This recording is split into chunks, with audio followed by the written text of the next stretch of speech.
जिस पति को अपनी पत्नी पर शंका हो जाती है तो वो उनमें फिर प्रेम नहीं रहता।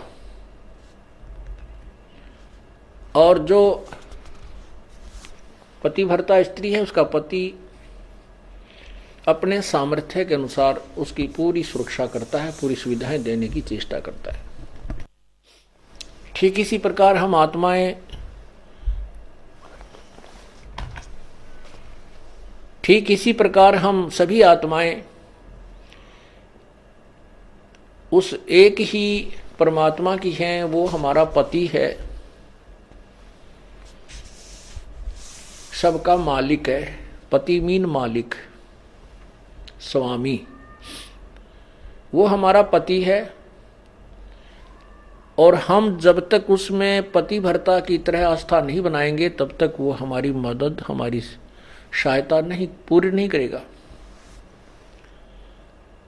जब हम पतिव्रता की तरह उसके, एक पतिव्रता का अर्थ है कि जैसे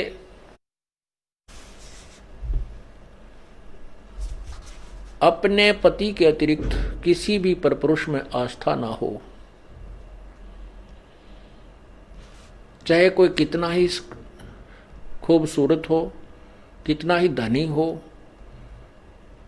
चाहे वो कितना ही चटक मटक हो, हमारे मन में दोष नहीं आना चाहिए। और एक अपने पति पर हमने श्रद्धा रखनी चाहिए, उसमें आस्था रखनी चाहिए, तो हम पतिव्रता। पतिव्रता का अर्थ ये भी नहीं होता कि पति के अतिरिक्त सबका अनादर करे, किसी का अनादर नहीं करना। जैसे जेठ जेठानी घर में होते हैं, जेठ है, जेठानी है, देवर देवरानी है, ननंद है छोटी बड़ी, सास ससुर हैं, इन सबको यथोचित सत्कार देना पतिव्रता का प्रथम कर्तव्य है। लेकिन जो समर्पण अपने पति में होता है वो किसी में नहीं हो सकता, नहीं होना चाहिए, तो हम पतिव्रता हैं। तो उस ऐसे ही जब हम कबीर परमेश्वर के चरणों में आते हैं, हमें ज्ञान होता है, तो हम अपने परमेश्वर के अतिरिक्त किसी के से अपनी मनोकामना पूर्णा की तरफ सपने में भी नहीं सोचेंगे, तो हम पतिव्रता है। ठीक है, हमारे कोई जैसे ब्रह्मा विष्णु महेश, देवता ऋषिजन संतजन कोई भी हैं, आदरणीय हैं, लेकिन पूजनीय नहीं है। जैसे पतिव्रता को अपना पति पूज्य होता है, उसी से को समर्पण करती है, तो वो समर्पण वो किसी को नहीं कर सकती, लेकिन आदर सबका करती है, वो आदरणीय है। इस भाव से जब हम प्रभु के चरणों में लगेंगे तब परमात्मा हमारी सभी मनोकामनाएं पूर्ण करेगा, अन्यथा नहीं करेगा। जैसे परमात्मा क्या बताते हैं, ज्यों पतिव्रता पति से राती, आन पुरुष नहीं भावे, बसे पीहर में सुरत प्रीतम में, ऐसे ध्यान लगावे। उसके विषय में क्या बताते हैं कि जो जैसे जब पतिव्रता जमी पर और जो जो रख है धर है पाओ, और समर्थ झाड़ू देत है कदे ना काटा लग जावे। परमात्मा आपकी कैसे मदद करेगा कबीर भगवान? जब हम पतिव्रता हो जाएंगे इसके प्रति, किसी भी देवता से, किसी इष्ट से, किसी भी भूत प्रेत से या कोई झाड़े लानियों से हमारी कोई लिंक नहीं रहेगा, बिल्कुल सोचा नहीं सपने में। और फिर इस समर्थ के सहारे हम लगेंगे तब ये हमें कितने सुख देगा। जब जो पतिव्रता जमी पर जो जो धर है पाँव, समर्थ झाड़ू देत है ना काटा लग जावे। जैसे पतिव्रता स्त्री कहते पानी को चलेगी पानी भरने के लिए, अर्थात अपने जीवन रूपी सफर में वो चलती है आत्मा, जो केवल एक इष्ट पूर्ण परमात्मा कबीर जी पर आश्रित है। उसके जीवन रूपी सफर में, जीवन रूपी रास्ते यात्रा में, यात्रा के मार्ग में वो परमात्मा समर्थ भगवान कबीर परमात्मा ऐसे झाड़ू देता है।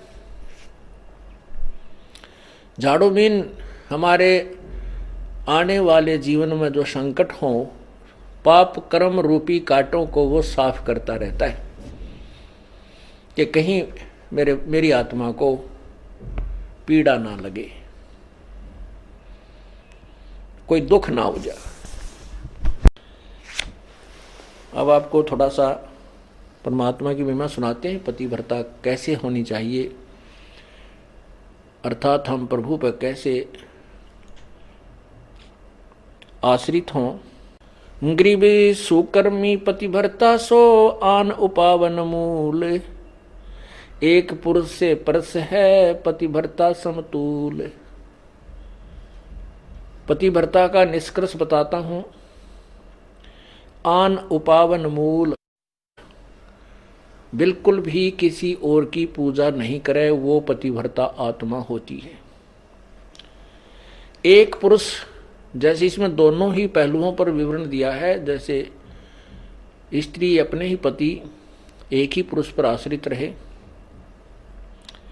ऐसे ही आत्मा एक पुरुष यानी एक परमात्मा पर आश्रित रहे, कबीर भगवान पर।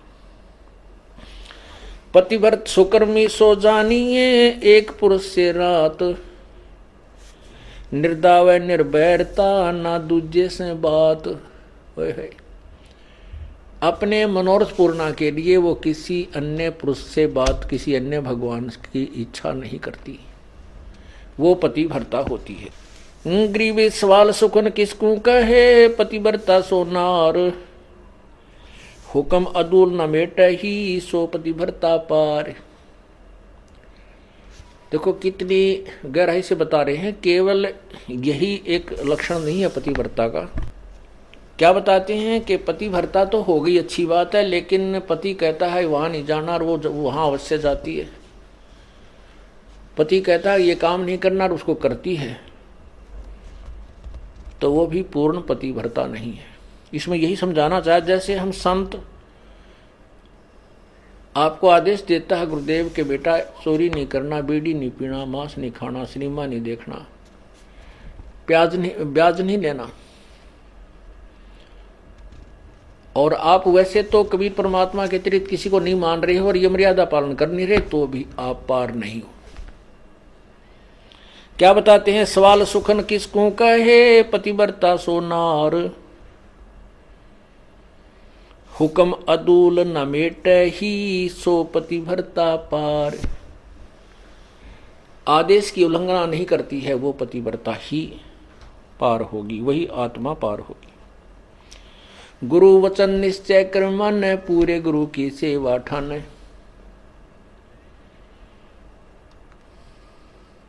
भाई जो गुरु वचन पे डट गे रकट गे फंद 84 के, कट गे फंद 84 के, कट गे फंद 84 के। भाई जो गुरु वचन पर डट गे रकट गे फंद 84 के। वस्तु मिली ठोड़ की ठोड़, मिट गई मन पापी की दौड़। वस्तु मिली ठोर की ठोर, मिट गई मन पापी की दौड़। भरम मिटे मुथरा काशी के, भरम मिटे वो मुथरा काशी के। भाई जो गुरु वचन पर डट गे, कट गे फंद 84 के। अब जो गुरु की आज्ञा का पालन करते हैं, सत्साधना करते हैं, फिर उनको वस्तु मिल जाती है जिसकी तरफ में वो घूम रहे थे। फिर वो मथुरा में भगवान रहता है, वहां परिक्रमा देने से भगवान मिलता है, वृंदावन जाने से मिलता है, काशी में भगवान है। कहते ये भ्रम हमारे फिर सब मिट गए।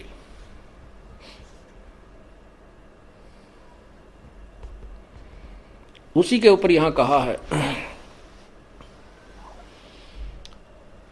घर आंगन एक सारे है, वचन उल्लंघना होई। घर आंगन एक सार समझे। पतिव्रता अपने घर में रहे चाहे बाहर रहे, उसके आव भाव, उसका चलना बैठना, उठना बोलना, ऐसा ही रहे जैसे वो घर में रहती है, बाहर भी एक जैसा ही व्यवहार करे और वचन उल्लंघन ना करे। घर आंगन एक सारे है, वचन उल्लंघन ना होई, आन खसम से ओ लेने पतिव्रता है सोई। आन खसम यानी और अन्य पति नहीं बनावे, उससे ओलना माने आड रखे, पतिव्रता है सोई। आन खसम से हंसत है वह चंडी चोर चुड़ैल, जिनसे क्या घर बासे है, घर में बसे घुड़ैल। अब क्या बताते हैं परमात्मा के, जैसे कोई पतिव्रता स्त्री दूसरे पुरुष के साथ मजाक करती रहती है,